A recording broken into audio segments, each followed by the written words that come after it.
The Paradox of Albanian Emigration and Political Elites, a system fueled by corruption?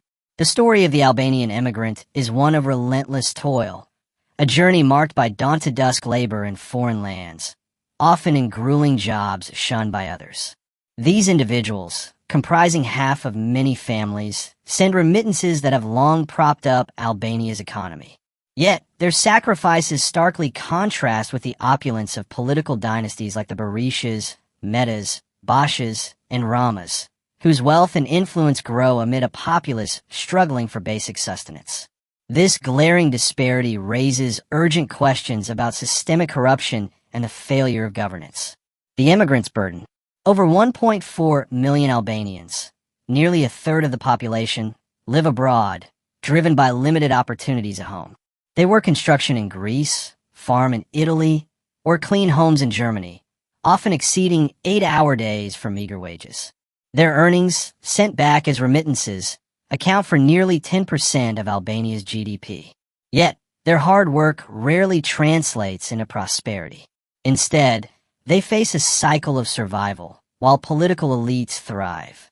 The political elite's luxury, a question of origins.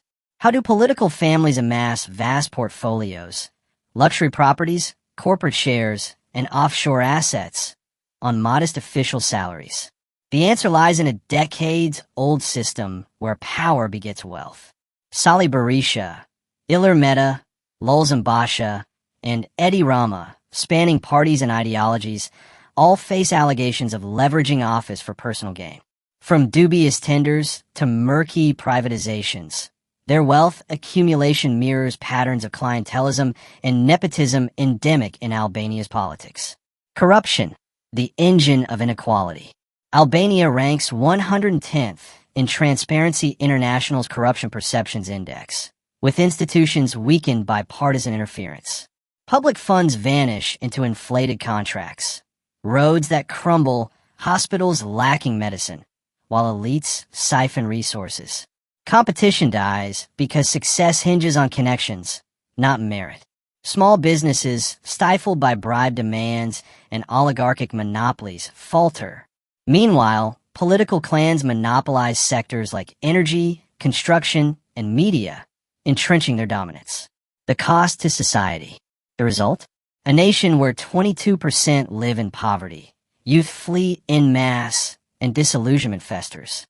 Immigrants' remittances sustain families, but cannot offset a state failing to invest in education, healthcare, or innovation. The social contract erodes as citizens see leaders prioritize self-enrichment over public good. A path forward? Change requires dismantling this entrenched system. Judicial reforms, initiated under EU pressure, must end impunity for high-level corruption. Asset declarations for politicians need rigorous verification. Civil society and media, despite harassment, play crucial roles in demanding accountability. International partners must tie aid to tangible anti-graft progress. The anguish of Albanians, both those breaking their backs abroad and those dying for bread at home, stems from a stolen future. Until leaders are servants, not predators, the cycle persists. The immigrants question, why don't they let the people prosper? Echoes as a call to reclaim democracy from the clutches of corruption. The answer lies not in despair, but in collective resolve to demand justice. This article reflects widespread public sentiment and documented corruption challenges in Albania. While specific allegations against named figures require legal adjudication, systemic reform remains imperative to address systemic inequities.